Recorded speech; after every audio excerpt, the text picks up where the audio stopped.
Hello, good morning mga kanamit. For today's video, punta pala kami dito sa beach ng Northern Samar. Ayan, naglakad-lakad muna tayo dyan. Makita natin kung anong ganda yung beach na to. Parang normal naman din. Marami kami magkasama. Ayun, nag-umpisa na sila magtagay. Kaya ako na lang, nagala-gala lang ako mag-isa dito.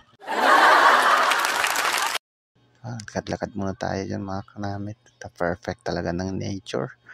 Ako lang yung hindi perfect dito. Sige, tuloy natin yung pag-ikot-ikot dyan. Napupunta na nga tayo dito sa medyo malayo na. Baka mawala tayo. Balik tayo ulit.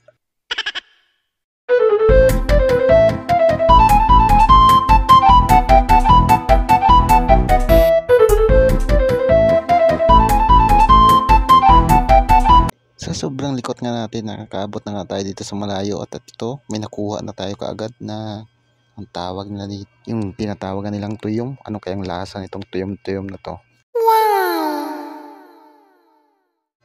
Yun nga guys, napusigi tayo makukuha niyan kahit nagkanditinik-tinik na yung kamay natin dyan. At mamaya titikman natin kung ano ba talaga yung lasa ng lintik na tuyom na yan. Yan na, pinagbabasag-basag ko na nga dyan. Iwan ko ba bakit ganito? Hirap talaga pala kainin to. What?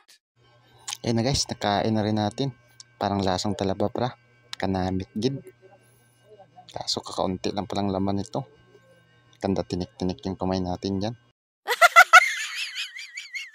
Dahil sa tuyom, naligtas tayo dun sa tagay na yun dun. Mga kasama natin. Kaya salamat tayo sa tuyom. Thank you for watching mga kanamit.